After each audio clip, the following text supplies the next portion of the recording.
लोकतंत्र के अंदर मीडिया एक प्रमुख स्तंभ है और मुझे खुशी इस बात की है कि आप लोग अपना कर्तव्य का पालन कर रहे हैं। आज आपके सामने पिछले एक दो पत्रकार परिषद में हमने अपनी लाड़की बहन के बारे में बताया था। आज आपको हमारे लाड़के बंधु भाव के बारे में बताएंगे जो आज की तारीख में आमदार है। दीप मिलन का उन्होंने बढ़िया कार्यक्रम किया, सबको बढ़िया एंटरटेनमेंट दिया और वो एंटरटेनमेंट देते देते वो ये भूल गए कि वो कहीं ना कहीं हाईकोर्ट की अवहेलना कर रहे हैं। 2019 में जब वो पहली बार आमदार बने थे तो 2014 से लेकर 19 तक मुजफ्फर हुसैन के ऊपर टीका करने के लिए कुछ नहीं था। तो आओ जाओ उमराव हॉस्पिटल के ऊपर बोलते थे, वो सच बोलते थे झूठ बोलते थे, वो उनको ही पता। मगर हमको ये लगता था कि झूठ बोलते हैं, समाज में लोगों को गलत बातें फैलाते हैं। और इसीलिए फिर आखिर में 2019 में मैंने आज तक कभी भी इस बात को मीडिया के सामने नहीं बताया, क्योंकि मेरी आदत नहीं है कि हर आदमी के बारे में उसको समाज के सामने नीचा दिखाया जाए।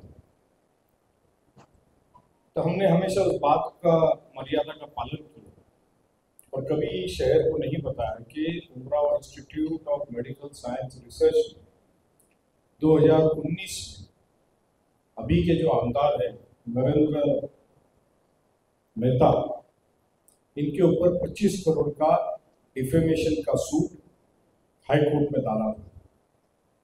और वो सूट में इन्होंने जो कुछ गलतियां करी वो लिखा गया था, बताया गया था।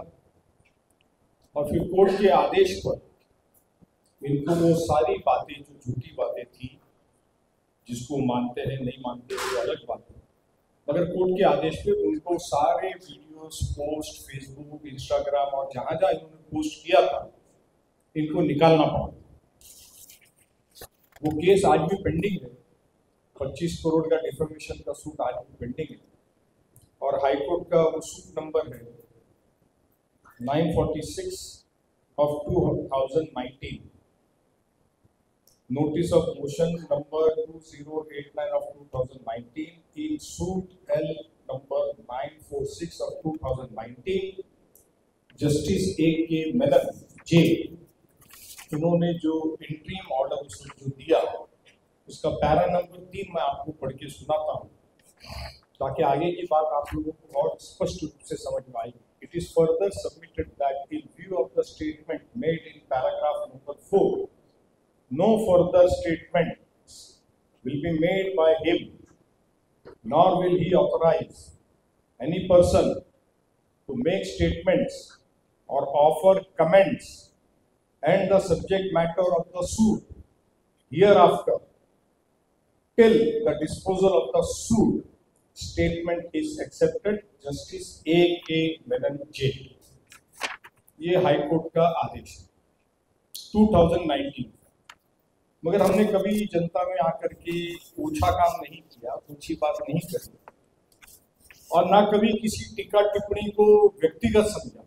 जबकि हमने जो पिछले महीने 2 महीने में वोट चोरी की बात करी है वो कोई व्यक्तिगत बात नहीं है। आपने लोकतंत्र की पद्धति को किस तरह से खराब किया है, उसका दुरुपयोग किया है, गलत काम किया है, वो हमने बताया, विथ एविडेंस बताया। ये कोई छेड़ने वाली बात नहीं थी। जिस तरह की भाषा का उपयोग एक आमदार ने किया, मुझे छेड़ोगे तो मैं छोड़ूंगा नहीं, तो ये एक आमदार को शोभित नहीं करता है। आमदार एक लेजिस्लेचर का मेंबर है। न्यायपालिका जो कायदा बनता है उस कायदा मंदिर में न्यायपालिका उसका अमलबजावनी करती है और प्रशासन उसका अमलबजावनी करता है।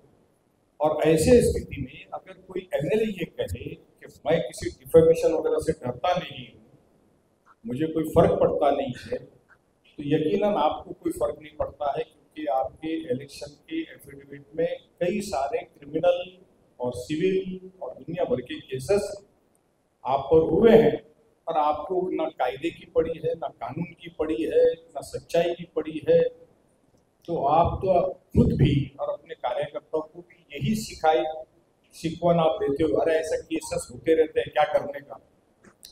तो हम लोग जो है, मैं जो हूँ एक कायदे का पालन करने वाला कार्यकर्ता हूँ, इस देश की न्यायपालिका पे भरोसा रखने वाला कार्यकर्ता हूँ, प्रशासन और शासन के बनाए हुए नियम का पालन करने वाला एक कार्यकर्ता हूँ। और इसीलिए जो बातें उस दिन उन्होंने प्लेटफॉर्म पे करी उनके दिवाली मिलन के दिन, वो एक कंटेम्प्ट होता है हाईकोर्ट के निर्देश, कंटेम्प्ट। तो हमने हाईकोर्ट में इनके ऊपर एक कंटेम्प्ट पिटीशन कल फाइल करी है, जिसका लॉजिंग नंबर है 36944 of 2025, notice of motion L number 2089 of 2025, in suit number 246 of 2022। ये नोटिस ऑफ मोशन और ये कंटेम्प्ट पिटीशन हमने नरेंद्र मेहता MLA उनके ऊपर फाइल करी है, जो उन्होंने कंटेम्प्ट हाईकोर्ट का किया है।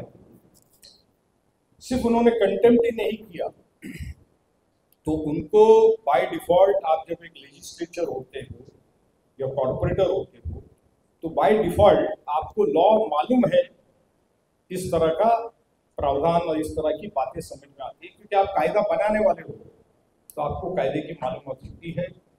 लीगल मेडिकल केसेस क्या होते हैं इसकी जानकारी उनको शायद होगी, नहीं होगी तो उनको मैं आपके माध्यम से बताना चाहता हूँ कि किसी भी पेशेंट का डेटा, नाम या उसको क्या तकलीफ बीमारी हुई है, आप किसी भी पब्लिक फोरम पे नहीं भाषण में बोल सकते।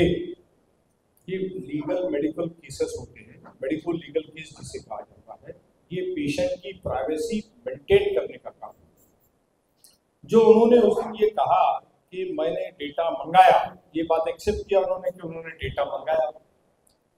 मैं आपको ये कहना चाहता हूँ कि इस अस्पताल के इंसेप्शन से लेके तो 31 अक्टूबर तक का एवरी मंथ हॉस्पिटल के ट्रस्ट की तरफ से मीरा भाईंदर महानगर पालिका, सिविल सर्जन, और जब से पंडित भीमसेन जोशी हॉस्पिटल बने हैं तो वहाँ के जो भी इंचार्ज सिविल सर्जन है उनको, और health department government of Maharashtra and charity commissioner, month two month जो बिल्डिंग परमिशन में पेशेंट्स को मदद करने के लिए गवर्नमेंट की प्रावधान है, उसके अलावा जो हमारी संस्था करती है, जिसके ऊपर कोई गवर्नमेंट का हमारे ऊपर प्रावधान नहीं है, उसके बावजूद हमारी संस्था वो करती है। ये सारा data since the Inception of the hospital, month by month ये सारे डिपार्टमेंट्स को रिकॉर्ड जाता है। आज 15 साल हो गए।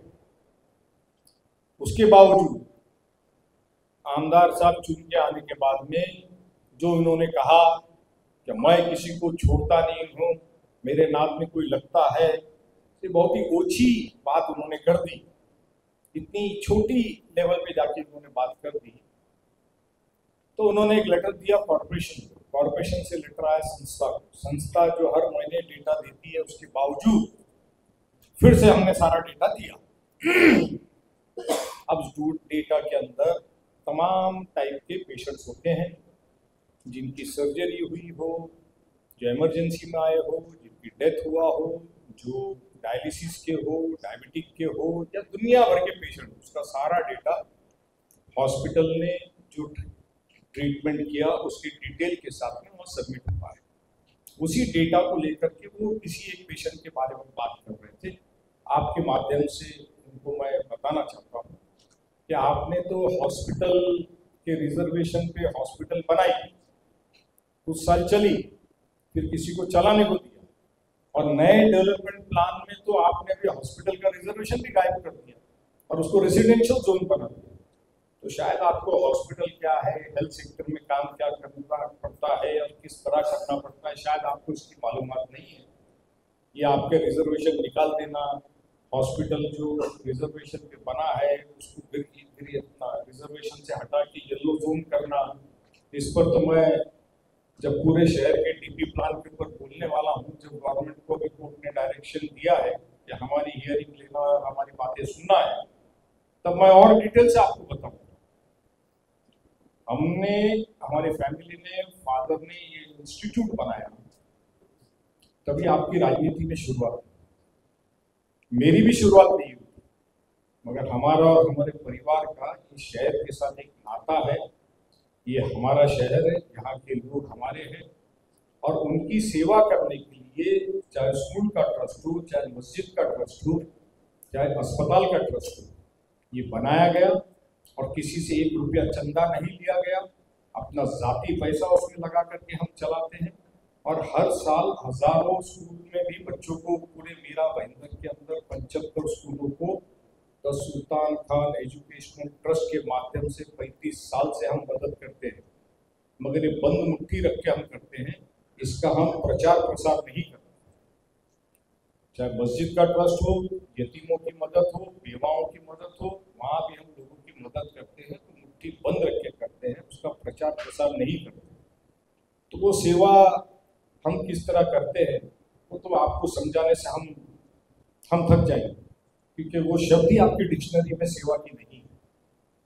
तो बहरहाल आज की जो प्रेस विशेषता थी कि एक आमदार को कायदे का पालन करना चाहिए, कायदे का, कोर्ट का सम्मान करना चाहिए, कोर्ट ने दिए हुए निर्देश का सम्मान करना चाहिए, और वो आपने नहीं किया, इसलिए हमने कंटेम्प्ट पिटीशन दाखिल करी है। अब पिटीशन दाखिल हुई है, अब कोर्ट को उसमें जो आगे फैसला करना होगा वो करेगा, उसके ऊपर मैं आगे कोई भाष्य नहीं करूंगा, क्योंकि मैटर ऑफ कंटेम्प्ट का पिटीशन हमने कोर्ट में दाखिल कर दिया।